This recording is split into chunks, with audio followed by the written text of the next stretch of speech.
හිතවත් ප්‍රේක්ෂකෙනි. ක්වාන්ටම් විද්‍යාව කියන්නේ අපේ විශ්වයේ ඇති ඉතාම කුඩා අංශු පිළිබඳව අධ්‍යයනය කරන විද්‍යාව. උදාහරණයක් විදිහට පරමාණු, ඉලෙක්ට්‍රෝන, නියුට්‍රෝන ඒ වගේ දේවල් ගැන හොයලා බලන විද්‍යාව. අප අවට තියෙන ලෝකයේ නීති වලට වඩා මේ කුඩා ක්වාන්ටම් ලෝකයේ භෞතික විද්‍යාත්මක නීති හරිම පුදුම සහගත විදිහට වෙනස්. උදාහරණයක් ලෙස ක්වාන්ටම් ලෝකයේ ඇති අංශුවකට එකවර එක ස්ථානයක ඉඳලා තවත් ස්ථානයක පෙනී හිටින්න පුළුවන්. නැත්නම් බිත්තිය හරහා ගමන් කරන්න පුළුවන්. කවදා හරි ඔබ හිතලා තියෙනවද මේ මුළු ලෝකයම හැදිලා තියෙන්නේ මොන වගේ දේවල් වලින්ද කියලා? අපි ඒවට පරමාණු කියලා විද්‍යාවේදී කියනවා. හැබැයි මේ පරමාණු ඇතුලේ සිද්ධ වෙන්නේ අපි හිතනවට වැඩිය හරි අමුතු දේවල්. පරමාණු ඇතුලේ ඊට වැඩිය කුඩා සියුම් අංශු තියෙනවා.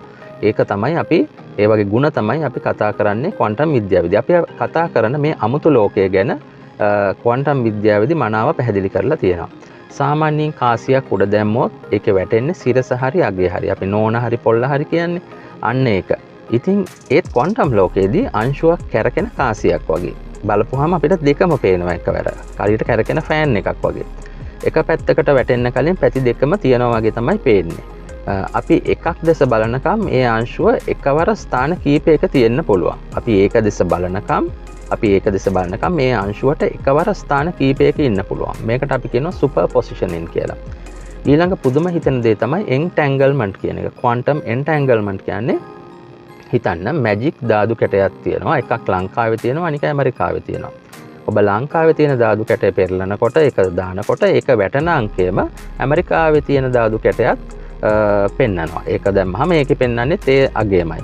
මේ අංශු දෙක කොච්චර ඈතින් තිබ්බත් මේ ධාතු කැට දෙක කොච්චර ඈතින් තිබ්බත් ඒව අතරේ නොපෙනෙන පුදුම සම්බන්ධයක් තියෙනවා. ක්වාන්ටම් විද්‍යාවේදී මේකට අපි කියනවා ක්වාන්ටම් එන්ටැන්ගල්මන්ට් කියලා.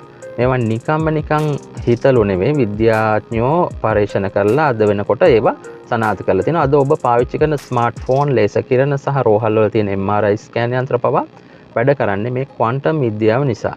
මේක නැත්තම් අද අපිට නවීන තාක්ෂණයක් කියලා දෙයක් හොයාගන්න නැහැ. ඇත්තෙන්ම ක්වාන්ටම් විද්‍යාව කියන්නේ අපේ ලෝකය කොයිතරම් පුදුම සහගත ලෙස විද්‍යාත්මකව ඉදිරියට යනවද කියන එක පෙන්වන එක ලක්ෂණයක්. එක විද්‍යාවක්. මේ වගේ තවත් දේවල් දැනගන්න හිතවතුනි අපේ channel එක subscribe කරන්න. ඔබට ගැටලු තියෙනවා නම් අපිට දන්වන්න. ඉතින් නැවත හමු වනතුරු ඔබ සැමට සුබ දවසක්.